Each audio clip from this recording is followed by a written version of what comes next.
Happiness is so subjective too. It depends on each specific person, and it's weird, yo. Sometimes I wonder, like, is sustainable happiness actually a thing?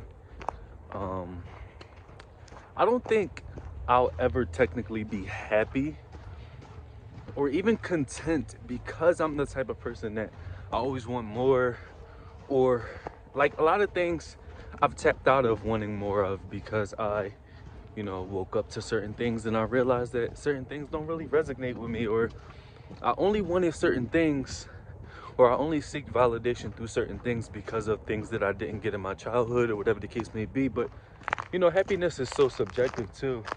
It depends on each specific person, and it depends on what your beliefs are based off of that specific situation. Like, you know what I'm saying? You might want to be a basketball player only because your dad wanted to be a basketball player, or you might want to travel across the country because you never went on vacation when you were younger, or whatever the case may be. But then once you tap into that, you realize that's not really what you want to do. And I like to think about like fame a lot and stuff like that, because a lot of people want to be famous. Even at one point I wanted to be famous before I woke up to narcissism and how toxic people are in general. And Jim Carrey talked about it.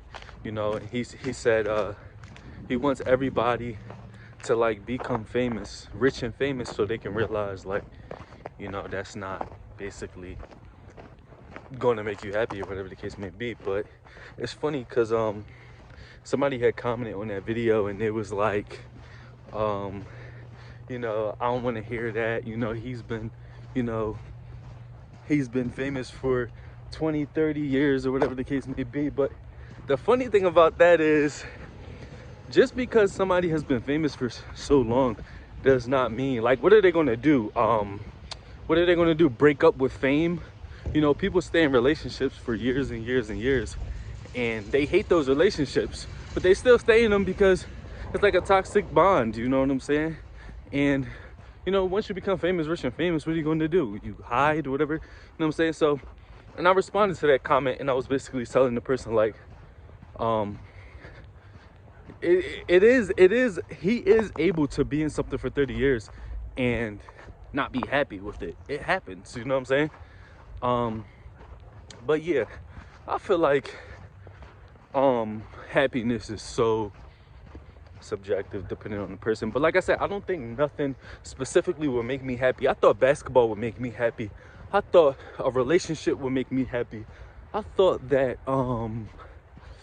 what else music would make me happy. Now those things I do enjoy doing, but in regards to making me happy, make me 100% content, I feel like I'm more at peace now with the knowledge of things that go on out here in society, with the knowledge of narcissism, with the knowledge of things that went on in my childhood. I'm more at peace.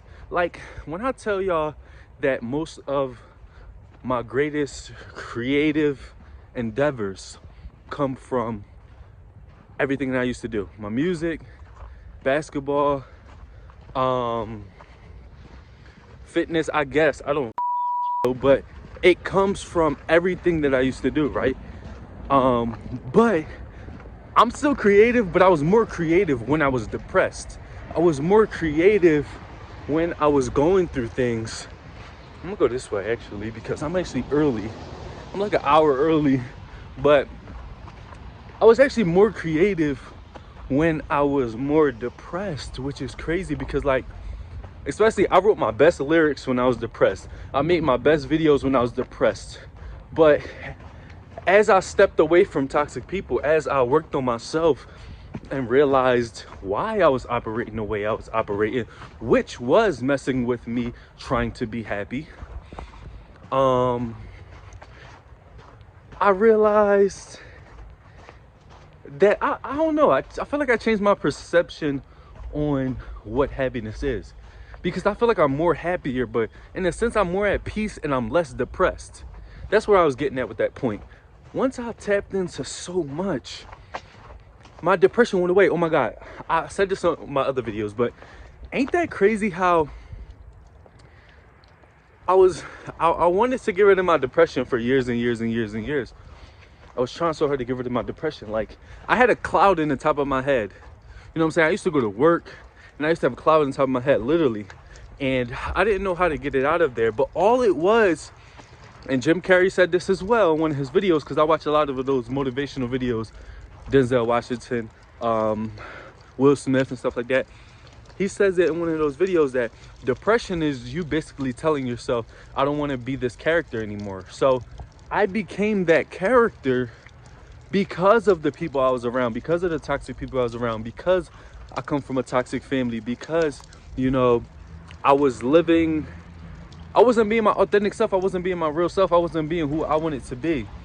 I was playing both sides, you know what I'm saying?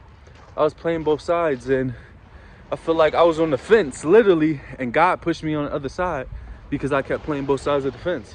God was like, listen, I'm gonna knock you on the other side, and you're gonna lose a lot of people in your life, but I'm gonna show you that it's better on this side mentally. I'm gonna show you that it's better over here. And that's just my perception of the situation.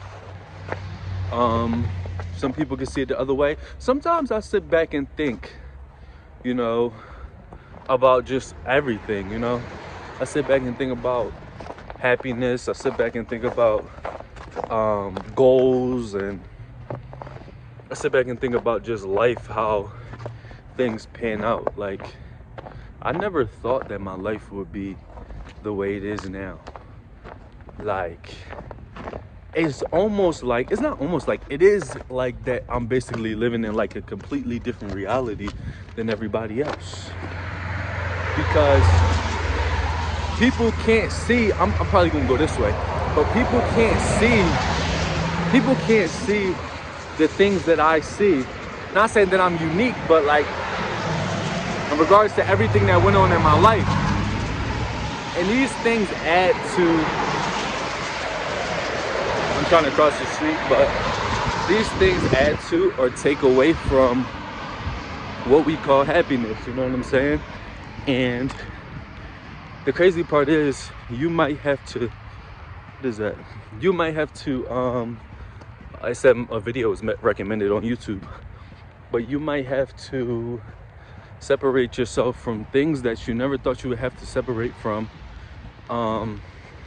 in order to reach that quote unquote happiness or peace. And it's a beautiful thing, but it's also a painful thing. But like I said, happiness is subjective based off of what you feel like happiness is. At this point in my life, I don't know what I feel like happiness is. I don't know what's happiness for me, you know? I'm in a process of recreating myself. Let's not get hit by a car. I'm in the process of recreating myself. I'm in the process of relearning who the new version of Josh is.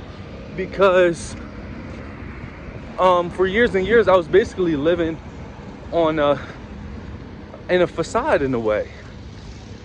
I was asleep. I was not woke. I was trying to operate how I thought I should operate, how society thought I should, how my family thought I should. And now it's time for me to completely be my authentic self, which isn't the easiest thing to do, as crazy as it sounds, because it's like when you've been trying to battle between devils and your authentic self for years and years, and now you finally, you know, the leash is taken off. You had like 3 leashes on you. The leashes are taken off. It's like, wow, you know what I'm saying? It's honestly like, wow. So I'm pretty much now trying to figure out what quote unquote makes me happy, you know what I'm saying? And my arm is getting super duper tired, so Jesus, I'm trying to figure out what quote unquote makes me happy and what now resonates with me as a person, in order to reach the point where I can say, I'm happy, I'm content, this is fun, you know? That's with hobbies, that's with careers, that's with a lot of things. So, you know, everybody who out there seeking happiness, just remember that it's about the journey, it's about the process. You won't wake up tomorrow and be happy. You won't wake up tomorrow and have everything figured out, but that is okay, because we gotta fall in love with the path. Like Russ says, I realize that the journey is everything. There ain't no destination, man. The journey is everything. Looking back, I realize the journey is everything. But all of our journeys is gonna be different, because I'm different, you different, we different. It's your boy Josh Different. I'm out, baby.